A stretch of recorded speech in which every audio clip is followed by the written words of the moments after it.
The Better Business Bureau says almost 1 in 5 people are losing money to a scam every year, totaling $50 billion.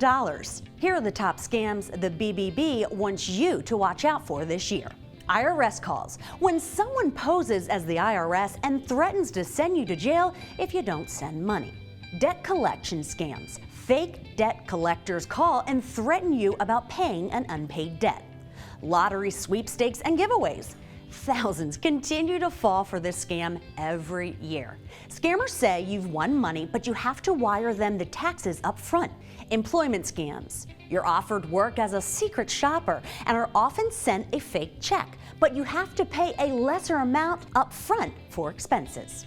Online purchase scams.